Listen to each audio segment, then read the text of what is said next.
Hundreds of protesters have gathered outside the Department for Transport this evening to demand action against air pollution in London. It was being organised by the group Stop Killing Cyclists, who say 9,500 people are dying every year from toxic smog. Our reporter Jessica King is outside the department for us now. Jess. Well, that's right. Protesters have been staging a die-in this evening here outside the Department for Transport, particularly over the fears for children and children's safety and what the air pollution is doing to their health. Last month, a YouGov poll found that parents in the capital now see air pollution as the biggest threat to health to their children. This comes as today MPs have urged that urgent action is needed to tackle air pollution across the country, as they say they need to stop about 50,000 people a year dying early from diseases relating to air pollution. The Stop Killing Cyclists campaign group have been here this evening, lying along the road here with their bicycles outside the Department of Transport, urging them to do more. They say this is not just about cyclists, this is about pedestrians, this is about drivers. They want to highlight pollution as an issue. They say it's much wider than cycling. It affects everyone in the capital. A little bit earlier on, I spoke to the leader of the Stop Cycling campaign to find out why they're here today. In London, it's essential that the next mayor invest properly in cycling infrastructure. It's also hugely important that on days where the pollution levels are breaking EU safety levels, that they ban private cars. So at the moment, what they're doing is they're banning the disabled and the elderly. They're saying you must stay indoors. We're saying no, the drivers should stay indoors, not the humans on the streets. This is also as parents feel that dirty air is now one of the top health pollutions for their children. You're particularly highlighting that fact today.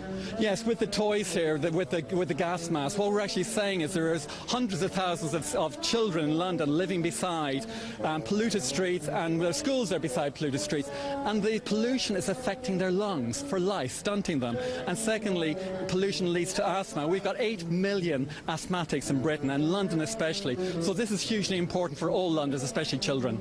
Do you feel like the Department for Transport are listening to you?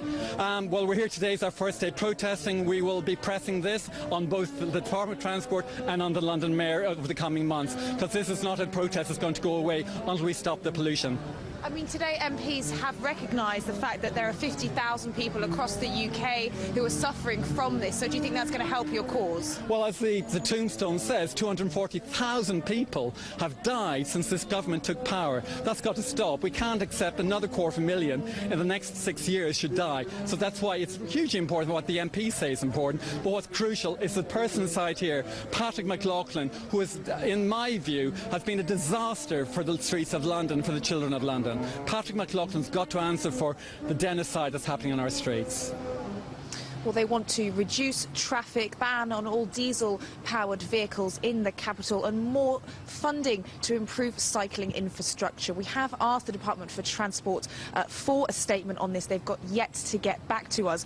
But of course, air quality is a topic that all the mayoral candidates have been pledging on how they're going to tackle the issue.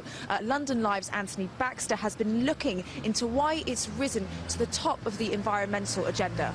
From protests at Heathrow to gas masks on Nelson, there is increasing pressure on whoever replaces Boris Johnson to make sure the air Londoners breathe is cleaner in future. When we think of air pollution, we think of cities like Delhi and Beijing. But if you look at the statistics, air quality in London has been far from being suitable. But this environmental target has risen to the top of the agenda within the last 5 years. Ahead of the last mayoral election, climate change was the key issue. In 2011, Mr Johnson set out a plan that by 2025 will have reduced CO2 emissions by 60% of what they were in 1990. With a city that is growing at an incredible pace, that was always going to be ambitious. According to data analysis by Urbs.London, with less than 10 years to go, we are way off course. In 2013, we'd made just an 11% reduction, with domestic emissions the area seeing the smallest improvement. As more people come to live here, the efforts to tackle emissions are limited by an increasing amount produced. It was, though, a landmark study by King's College London that saw the environmental debate shift from CO2 to NO2. The report claimed almost 10,000 people in the capital die every year as a result of air pollution. A large part of the blame here placed on nitrogen dioxide, and for this, a giant finger pointing firmly at transport. A real headache for the mayor and his successor. In Putney and on Oxford Street, annual limits for NO2 were smashed during the first week of this year. Borough by borough, Barnet, Bromley and Croydon are said to see the greatest impact, all with more than 400 deaths a year. With statistics like that, the calls for action will only get louder. Well, hundreds of protesters were here this evening with their bicycles staging the die-in. They're hoping that the Department for Transport listens to what they have to say. And the time is now just gone 7:30.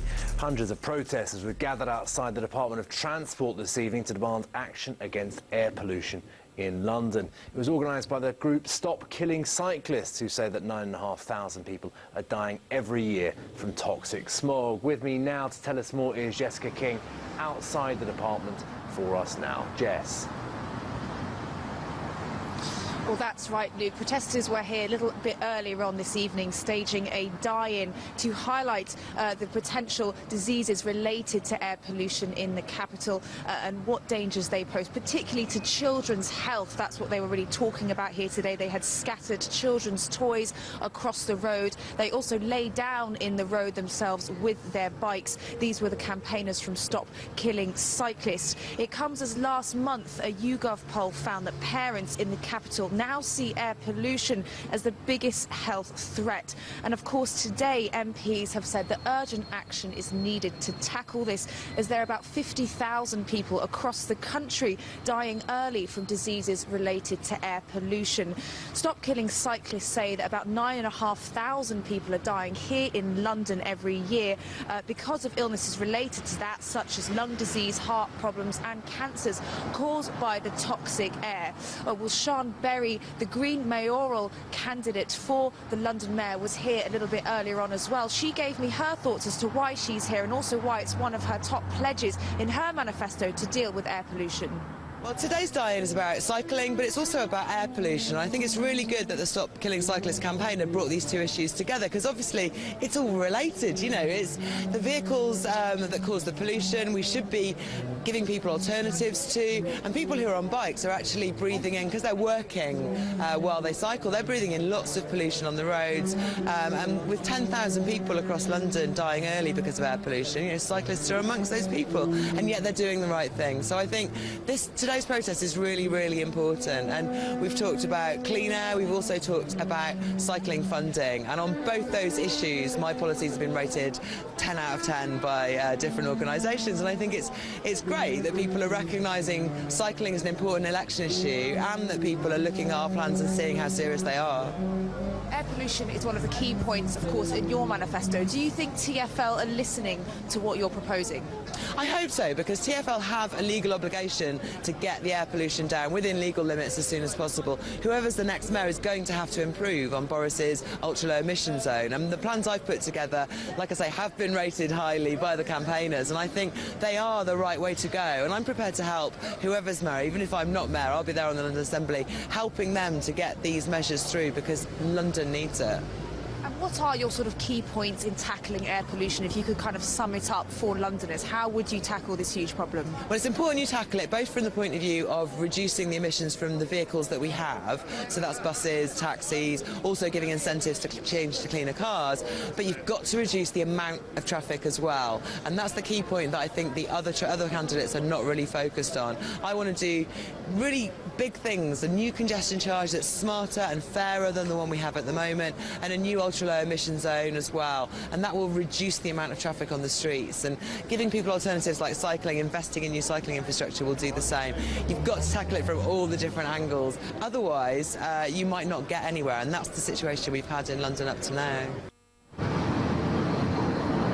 Of course, course, air quality top of the environmental agenda for all of the candidates running for London Mayor. But the people who are here this evening want to see a reduction of vehicles on London's road. They want a ban on all diesel-powered vehicles in the city centre, and they want to improve cycling infrastructure with more funding for that. And they were hoping that by staging this die-in tonight, the Department for Transport will listen to what they have to say.